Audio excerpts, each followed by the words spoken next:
କରିଛନ୍ତି ଯେଉଁ ବିଜୟ ପରମେଷ୍ଟି ଶୂନ୍ୟବାସନେ ବିଜୟ କରି ଅଛନ୍ତି ସେ ରାଧାଙ୍କୁ ଧରି ଜାଗ ମୟା ଯେ ତାଙ୍କର ବହନ କରିଛନ୍ତି ଭାର ଅଷ୍ଟ କାଳରେ ଅଷ୍ଟ ସହି ସେବା କରନ୍ତି ତ ହିଁ ଯାଇ ସାରଳା ବିଣା ଯନ୍ତ୍ର ଧରି ବଜନ୍ତି ଦିବସ ସର୍ବରେ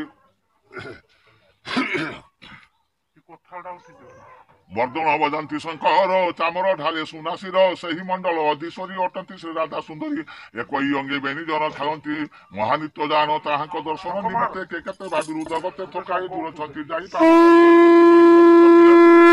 ଦର୍ଶନ ଆଶାରେ ଯାଇନ ଅର୍ଦ୍ଧପଥରେ ରହିଛନ୍ତି ଯିବାକୁ ଆଦେଶ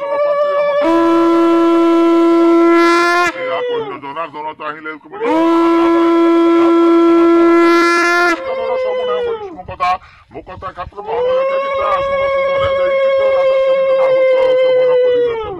ବସିବ ବୈକୁଣ୍ଠ ପୁର ପାଳନା କରିବେ ଜନ କହିନୁ ହୋଇଥାଇ ପୁଣ ଶ୍ରୀକୃଷ୍ଣ ନିତ୍ୟ ସମାଚାର ଭାଷନ୍ତେ ରାଣୀ କବାଗର ଉଠିଣ ସତ୍ୟ ଭମାତ ହିଁ ପାଦରେ ପଣିପାତ ହୋଇ ବୋଇଲେ ଆହି ପ୍ରାଣେଶ୍ୱର ସନ୍ଦେହ ହୁଏ ମୋ ମନର କହିଲ ରାଧା ନିତ୍ୟଶ୍ୱରୀ ରାସମଣ୍ଡଳ ଅଧିକାରୀ ଆବର କହିଲେ ଆମ୍ଭରେ ବିଜୟ ରତ୍ନବେଦୀ ପରେ ଏକଇ ଅଙ୍ଗେ ରାଧାକୃଷ୍ଣ ହୋଇନଛନ୍ତି ପ୍ରତିଷ୍ଠିତ ସର୍ବଦା ରାହାସ କରନ୍ତି ଦିବାରଜନୀ ନ ଜାଣନ୍ତି ଏମନ୍ତ ଯେଉଁ ରାଶେଷ ହରି ଶ୍ରୀରାଧା ନାମ ସେ ତାଙ୍କରି ଆବର କୃଷ୍ଣ ସଙ୍ଗେ ଛନ୍ତି ତିଳେ ଅଲଗା ନୁହନ୍ତି ଏଣେକି ପରି ଗୋପ ପୁରେ ଜନ୍ମିଲେ ବୃଷଭାନୁ ଘରେ ତନ୍ତ୍ର ଶଣାକୁ ବିଭା ଦେଲେ ତୁମର ପାଇଁ ମନା ତୁମର ମାଇଁ ବୁଲାଇଲେ ମାଇଁ ଭଣଜା କେଉଁ ପରି ବିହାର କଲେ ହେ ମୁରାରି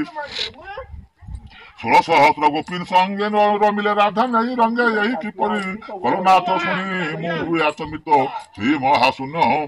ରାଧା ସହ ଏ ରାଧା ସମ୍ବନ୍ଧ କି କହ କିପରି ଭାବେ କେଉଁ ଦିନ ମର୍ତ୍ତ ହୋଇଲେ ଉତ୍ତପନ କାହିଁକି ଜନ୍ମିଲେ ସହି କୁହନ୍ତୁ ଆମ୍ବରେ ବୁଝାଇ ପୁରୁଷ ଅନ୍ୟାନୁକୂଳରେ ନଜନ୍ମି କିମ୍ପା ଗୋପପୁରେ ଗୌଡ଼ ଘରେ ହେଲେ ଜାତ ବୁଝାଇ କୁହ ପ୍ରାଣନାଥ ଆବର କାହା ଜନ୍ମଦିନ ସକଳେ କରନ୍ତି ପାଳନ ଇଚ୍ଛାର ଗୌଡ଼ୁନିଟାର ବ୍ରତ ପାଳନ୍ତି କିବା ନର କିଏ ବା ନିତ୍ୟ ରାଶେଶ୍ୱରୀ ବ୍ରତ ପାଳନ୍ତି ନର ନାରୀ ତାହା ଶୁଣାଇ ଆମ ଚିତ ତୃପତ କର ଆମ୍ବେ ନାଥ ହେମନ୍ତ ଭାଷିଣ ବଚନ ସତ୍ୟ ଯେ ହୋଇଲେ ମୌନ କ୍ଷେତ୍ର ମୋହନ ଯୋଡ଼ି କର ବୋଲଇ ଶୁଣ ସମାଚାର ସେ ରାଧାକୃଷ୍ଣଙ୍କ ପୟରେ ଶରଣ ପଶ